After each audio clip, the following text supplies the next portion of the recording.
राधे राधे। हरे कृष्णा। कैसे हो आप सभी लोग? आशा करती हूँ आप सभी परम मंगल में होगे, स्वस्थ होगे, अच्छे होगे। अच्छा, आप में से बड़े सारे भक्तों को ये नहीं पता कि एकादशी से पहले जो 10वीं तिथि आती है, इसमें 10 चीजों का हमें त्याग करना होता है। पता है आप लोगों को?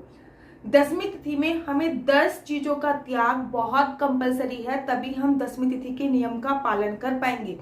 एकादशी का जो व्रत होता है ना, वो कोई आम व्रत नहीं है कि आप सुबह उठे, पूजा अर्चना वंदना कर ली, बस आपका संपूर्ण हो गया। नहीं, इसमें 10वीं तिथि से लेकर एकादशी से लेकर और द्वादशी तक 3 तिथियों का मिलन है। ये 3 तिथियों में कुछ नियम होते हैं जो फॉलो करने होते हैं और तभी आपको इसका संपूर्ण फल प्राप्त होता है। जैसे कि 10वीं तिथि को 10 चीजों का त्याग, एकादशी पे व्रत करना होता है, द्वादशी तिथि पे 12 चीजों का त्याग करना होता है। ये होता है कंप्लीटली एकादशी का व्रत।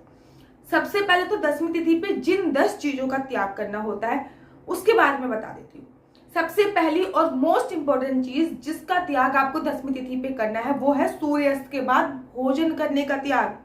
बड़े सारे लोग सूरज ढला, रात का भोजन खाया, हमसे जितना हो रहा है हम उतना ही करेंगे, लहसुन प्याज खाने में लगे रात का भोजन नहीं। 10वीं तिथि का पहला रूल होता है कि सूर्य ढलने के बाद भोजन नहीं करना है।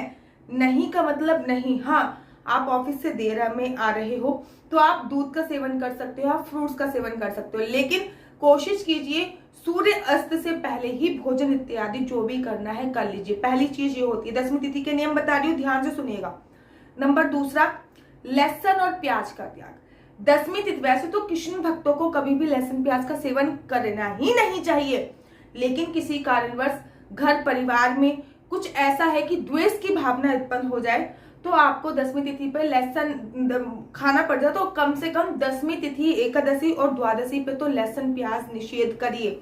10वीं तिथि पे जो आप सुबह भोजन कर रहे हैं, शाम को तो वैसे भी नहीं करना, लेकिन जो आप सुबह भोजन कर रहे हैं उसमें भी आपको लहसुन प्याज का सेवन नहीं करना है। इस बात का ध्यान रखिए। तीसरा और मोस्ट इंपॉर्टेंट नियम, पृथ्वी शयन। बहुत जरूरी है कि 10वीं तिथि को आपको पृथ्वी शयन करना ही करना है। बेड पे, पुराने बिस्तर पे आप नहीं सो सकते। 10वीं तिथि का ये खास नियम है कि 10वीं तिथि पर आपको जमीन पे सोना चाहिए, मतलब जमीन पर कोई धुले हुए वस्त्र बिछाकर। मैं हमेशा कुछ कालीन वगैरह धो के रखती हूँ, हमेशा मैं बेड पे सोती हूँ, लेकिन 10वीं तिथि पर, एकादशी पर और द्वादशी पर मैं पृथ्वी शयन को ही प्रेफर करती हूँ। चौथा नियम बहुत आवश्यक, 10वीं तिथि पे ब्रह्मचर्य का पालन करना। इफ यू आर अनमैरिड तो आपको लिए ये नियम आपके लिए है नहीं, लेकिन ये कलयुग है, आजकल तो दोनों को समझाना पड़ता है। माफी चाहूंगी अगर आपको बुरा लगे तो, लेकिन अगर आप मैरिड हो, शादीशुदा हो, तो इस बात का आपको ध्यान रखना है कि 10वीं तिथि पे संप्रदाय का पालन आपको करना ही करना है। अब बड़े सारे लोग इसमें कहते हैं दीदी किस कर सकते हैं?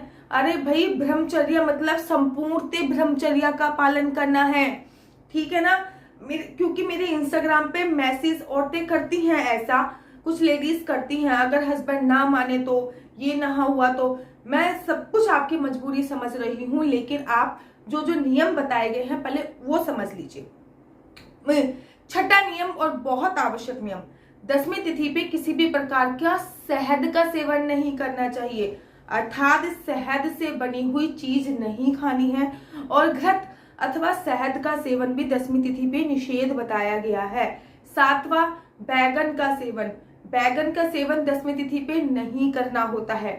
बैगन का सेवन 10वीं तिथि पे निषेध बताया गया है।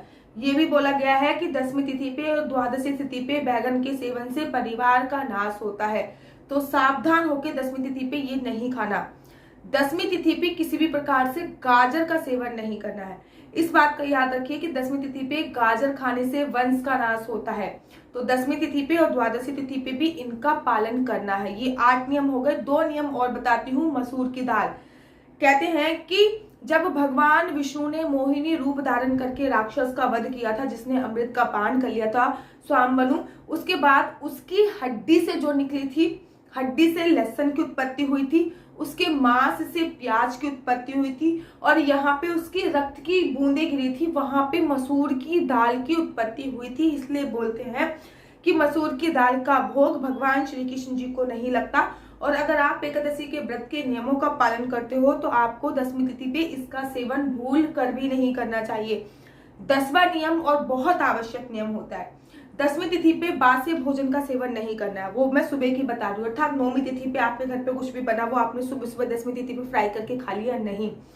10वीं तिथि पे ऐसा कोई भी भोजन नहीं करना जो रात का बचा हो, ठीक है ना। सुबह सुबह उसका पान नहीं करना। 10वीं तिथि पे तामसिक भोजन नहीं करना होता, एकदम सात्विक भोजन का पान करना होता है, बिना लहसुन प्याज का भोजन, और ज्यादा गरिष्ठ भोजन भी नहीं करना होता।